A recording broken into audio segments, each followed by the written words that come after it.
Welcome back. Earlier this week, the Cherokee Nation, the United States' most populous Native American tribe, swore in its leaders in tribal council. The principal chief, Chuck Hoskins, Jr., who's led the tribe since 2019, was reinaugurated for his second term. In his speech, Principal Chief Hoskins spoke of the promise of the future that he sees for the tribe and underscored the endurance of its long-standing democracy. The Cherokee Nation stands as one of the world's oldest democracies. Across 3 centuries of our democracy and our resolve as a free people, well, they've been tested and at times they've been suppressed. Now, through it all, I proudly say this as your principal chief: the Cherokee Nation has bent, but it has never broken. And joining me now is the Cherokee Nation's principal chief, Chuck Hoskins. Chuck Hoskins Jr., I should say. He joins me now. Chief, thank you so much for being here. You were, of course, inaugurated for a second term earlier this week. So just tell me what your priorities are for the Cherokee Nation over the next 4 years. Well, Ryan, thanks for having me on. So in the next 4 years, we really have to home in on really what's most important every day to Cherokee people.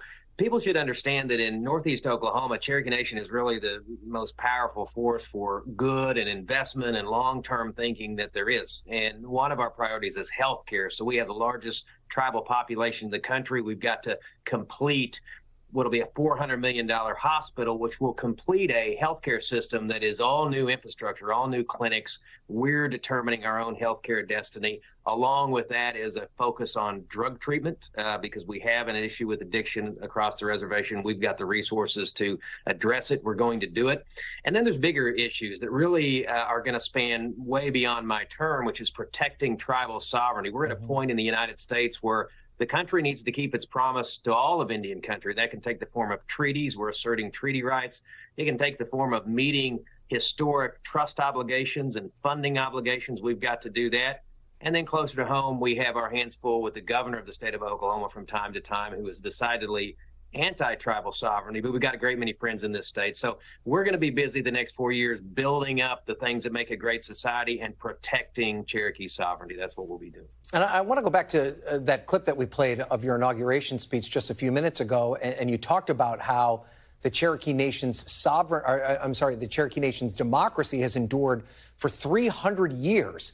Why has it survived so long? How have you been able to protect it? And is there something that American leaders can learn from the example of the Cherokee Nation?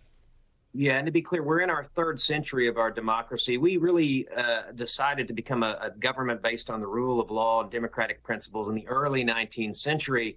I think it's survived so long, but what's really important is it survived notwithstanding that one of the world's great democracies, the United States, tried to crush it. And that's historically the truth, and we have to say it, and we have to acknowledge it in this country, that the United States, a great democracy, tried to crush another great democracy. But we withstood all of that suppression, and we're still here. I think Cherokee people hold the democratic principles for the same reason that people worldwide are drawn to them, because it's about equality, it's about liberty, it's about making sure we are all one body politic, we're all in it together. But I think that last part is how we've survived. We look at the world not as every man for himself or you're on your own. We look at it as we're all in it together, that we owe something to each other. And that, I think, is what sustains democracies. And I think the problem with democracies around the world, frankly, including in the United States, is we've gotten away from this idea that there's a social compact, that we owe something to each other. We still have that at the Cherokee Nation, and I think it inures to our benefit. I mean, it's the reason we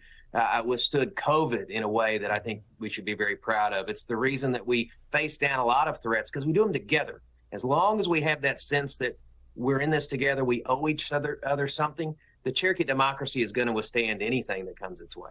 Obviously, Native Americans are asserting their, kind of power in American elections as well, and they could play a big role in 2024. President Biden has pledged to prioritize Native issues early on in his term.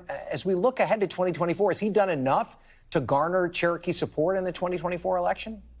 Well, he's done a great deal. I mean, I can tell you from my perspective, when it comes to, say, healthcare funding, we're seeing record funding proposed. When it comes to engaging in meaningful consultation, in other words, meaningful dialogue with federal agencies that affect Cherokee Nation, we're seeing them across the board improving. And it's the reason we have the country's first, what we call self-governance agreement on transportation. That's pioneering work we're doing at the Cherokee Nation, but we can't do it without our federal partners. So I'm seeing improvements. I sit on committees with the U.S. Department of Health and Human Services where there's a genuine dialogue.